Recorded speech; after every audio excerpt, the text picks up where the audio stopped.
বন্ধুরা, পৃথিবীতে কোটি কোটি মানুষ প্রতিদিন নামাজ পড়ে, কিন্তু লক্ষ্য করুন, পৃথিবীর যেখানে থাকুক না কেন সবাই এক মুখ ঘোরায় একই দিকে।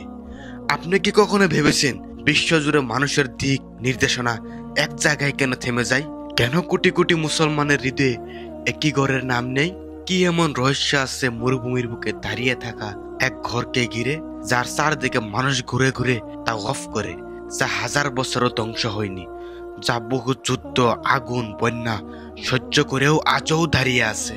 আজ আমরা জানবো কাবা শরীফের আসল ইতিহাস, একটি ঘরের গল্প যা পুরো মানব জাতির জন্য তৈরি করা হয়েছিল। প্রতিটি অংশ এমনভাবে বলবো যাতে ছোট বড় সকলে কথাগুলি বুঝতে পারে। চলুন আজ আমরা শুরু করি। বন্ধুরা, আজ থেকে হাজার হাজার বছর আগে পৃথিবী তখন খুব অন্যরকম ছিল। না ছিল শহর, না ছিল রাজপ্রাসাদ, না ছিল বড় বড় সভ্যতা। মানুষ ছড়িয়ে ছিটিয়ে যাদের যেখানে সুবিধা হতো সেখানেই থাকতো।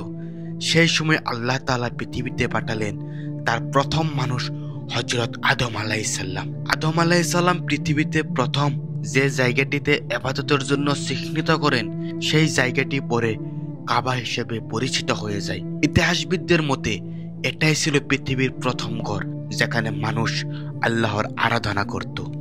সময়ের সাথে সাথে সেই ঘর নষ্ট হয়ে যায়। জ্বর, বন্যা, প্রাকৃতিক কারণে সেই ঘরের চিহ্নটুকু প্রায় হারিয়ে যায়। হাজার হাজার বছর কেটে গেল।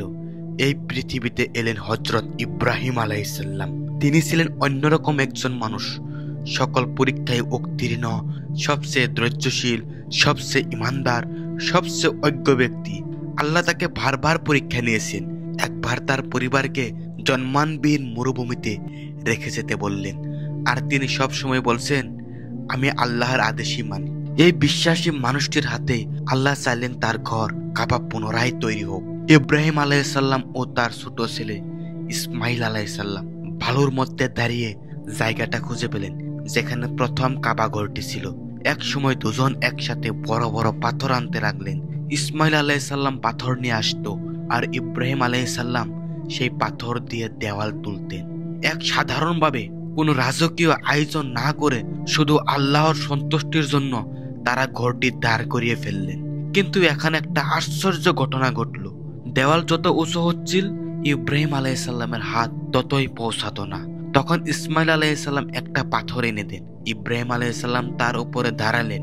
কিন্তু আশ্চর্য বিষয় হলো, যতবার দেওয়াল উঁচু হতো, এই পাথর নিজের থেকে একটু একটু করে উঠে যেত, মানে একটু একটু করে বড় হতো, যেন কেউ অদৃশ্যভাবে তাকে তুলে ধরছে। আজও সেই পাথর মক্কায় আছে।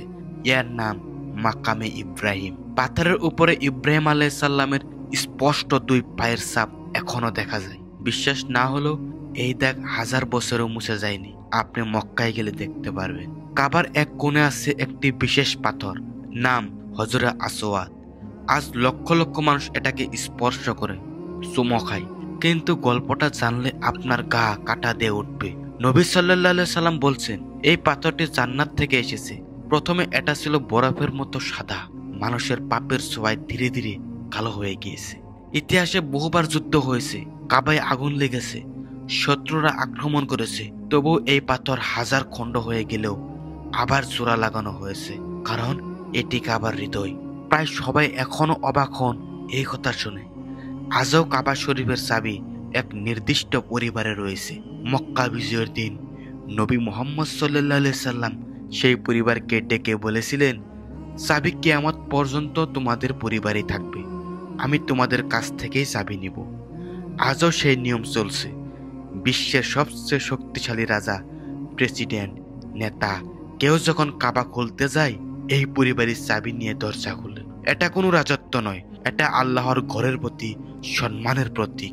আমরা জানি এই কাবা পূর্ব থেকে নিয়ে আজ পর্যন্ত কোনো সময় শান্তি ছিল না। সময় সময় ধ্বংস, বিধ্বংস, আক্রমণ সবই শিকার হয়েছিল কাবা।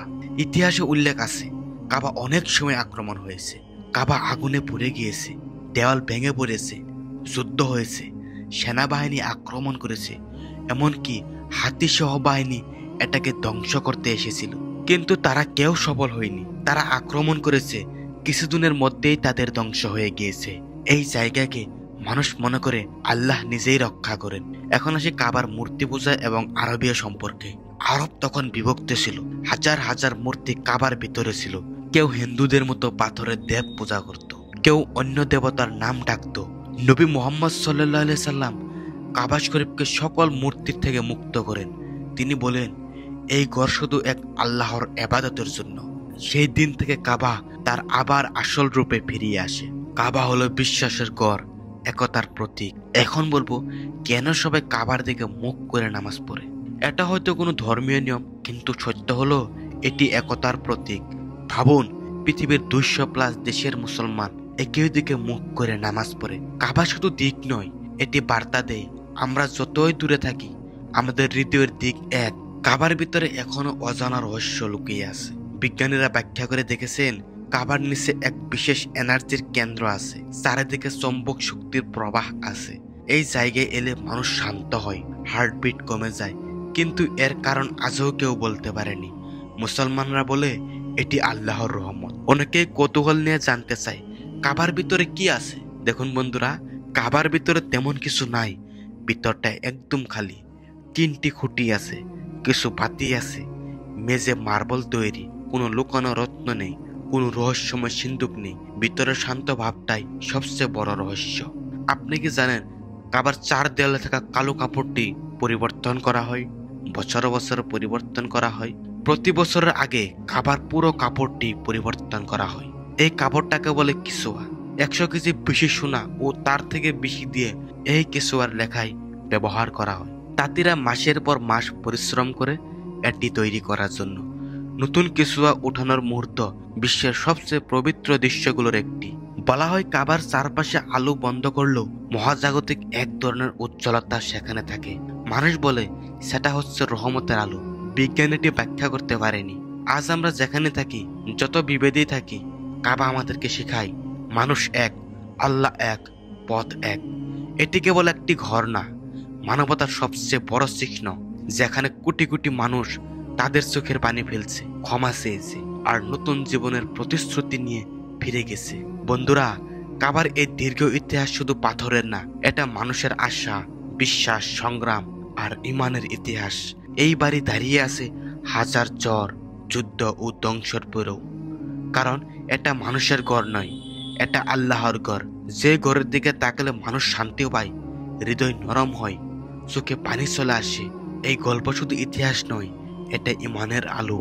তো চলুন আমরা একটি কাবা শরীফকে নিয়ে একটি গান পরিবেশন করব, অনেক মজা পাবেন, দিলে আলো জ্বালিয়ে দিবে। চলুন আমরা গানটি শুনে আসি। ডাক দিয়েছে নবী আমার মক্কার অধীনে,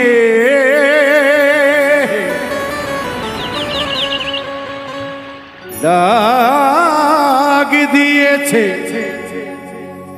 নবী আমার মক্কার অধীনে।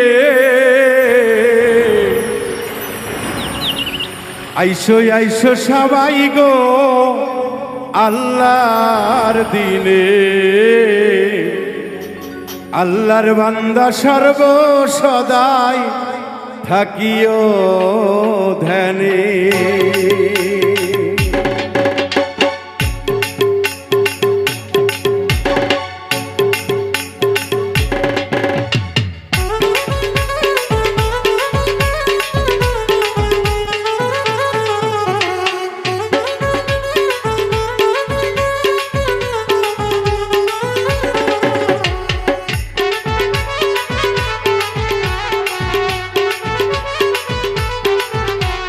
ডাক দিয়েছে নবী আমার মক্কার অধীনে,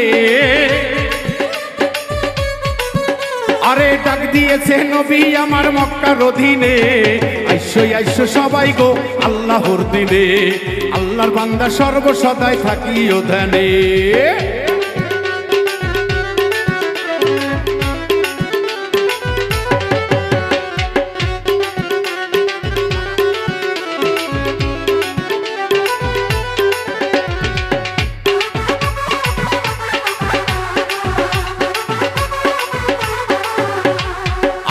আমায় সাজাইয়াছে অমূল্য রতন, হাইরে তোরা নিবি যদি বলছেন উরিদন।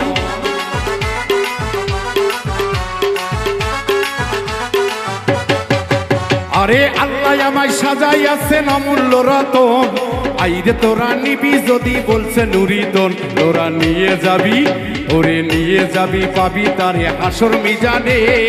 আইরে তোরা ডাক দিয়েছে নবী নিজি যে, আইরে তোরা যাবি যদি আল্লাহর দিনে।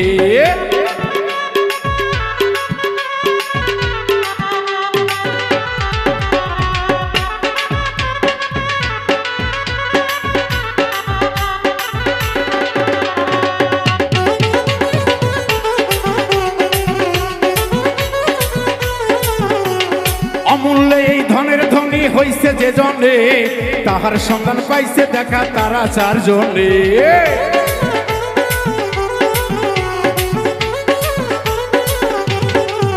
আরে অমূল্য এই ধনের ধনী হইছে যে জনে, তাহার সন্ধান পাইছে দেখা তারা চারজনে। ওরে বলছে খবর, ওরে বলছে খবর খানি বাবা জাহের বাতনে, আইরে সবাই যাবি যদি আল্লাহর দিনে।